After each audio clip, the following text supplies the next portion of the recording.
Bollywood actress Swara Bhaskar ने गुरुवार को समाजवादी पार्टी के नेता फहद अहमद से शादी कर ली।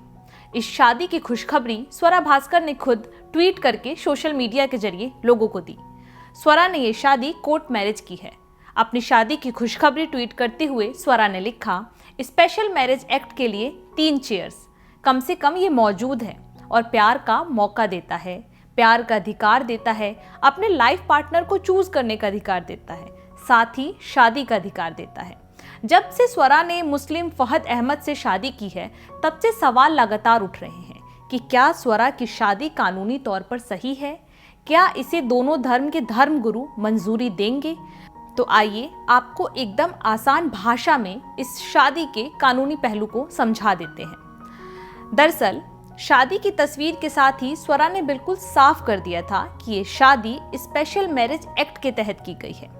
अब आपके मन में सवाल आ रहा होगा कि जब स्वरा हिंदू हैं तो उन्होंने हिंदू मैरिज एक्ट के तहत शादी क्यों नहीं की, या फिर जब फहद अहमद मुस्लिम हैं तो उन्होंने मुस्लिम पर्सनल लॉ के तहत शादी क्यों नहीं की, दोनों ने स्पेशल मैरिज एक्ट के तहत ही शादी क्यों की। तो सबसे पहले आपको बता दें कि स्पेशल मैरिज एक्ट 1954 क्या है। स्पेशल मैरिज एक्ट 8 अक्टूबर 1954 को तत्कालीन प्रधानमंत्री जवाहरलाल नेहरू के समय बनाया गया था। इसे इसलिए बनाया गया था कि 2 धर्म के लोग बिना धर्म बदले एक दूसरे से शादी कर सकते हैं। आसान भाषा में समझें तो मुस्लिम मैरिज एक्ट 1954 और हिंदू मैरिज एक्ट 1955 में दोनों पार्टनरों में से किसी को भी शादी से पहले अपना धर्म बदलना पड़ता है, लेकिन स्पेशल मैरिज एक्ट के मामले में ऐसा बिल्कुल नहीं होता। स्पेशल मैरिज एक्ट के तहत सिर्फ अलग धर्म ही नहीं, अलग अलग जाति के लोग यानी इंटरकास्ट भी शादी कर सकते हैं। अब आपको ये भी बता दें कि स्पेशल मैरिज एक्ट के तहत जरूरी शर्त क्या होती है। स्पेशल मैरिज एक्ट के तहत कुछ शर्त जरूर पूरी करनी चाहिए। शादी करने वाले लड़के लड़की पहले से विवाहित ना हो, और अगर शादीशुदा हैं तो तलाक हो चुका हो।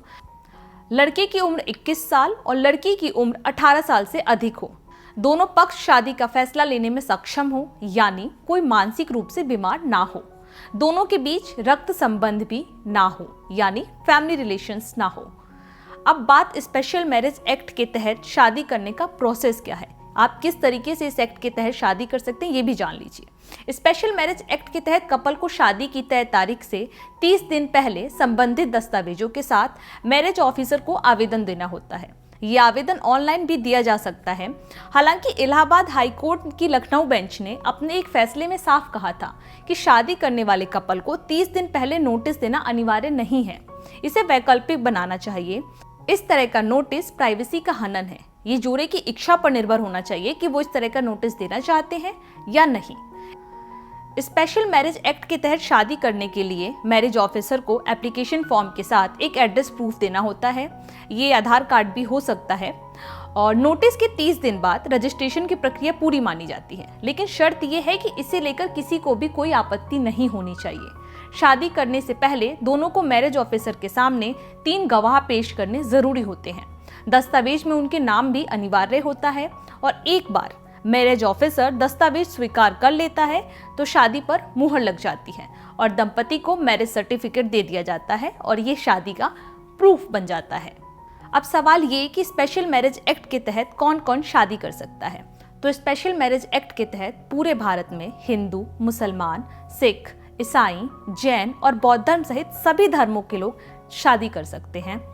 दरअसल स्वरा की फहद के साथ शादी के बाद से कई सवाल उठ रहे थे। बरेली दरगाह आला हजरत के प्रचारक मौलाना शहाबुद्दीन ने कहा कि लड़की हो या लड़का, पहले वो इस्लाम मजहब कबूल करे।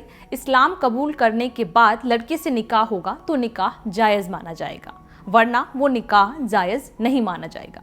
हालांकि हम आपको बिल्कुल साफ कर दें कि स्वरा और फहद की शादी कानून के हिसाब से बिल्कुल ठीक है, यानी टोटली लीगल है। आपको हमारी ये जानकारी कैसी लगी हमें ज़रूर बताएं।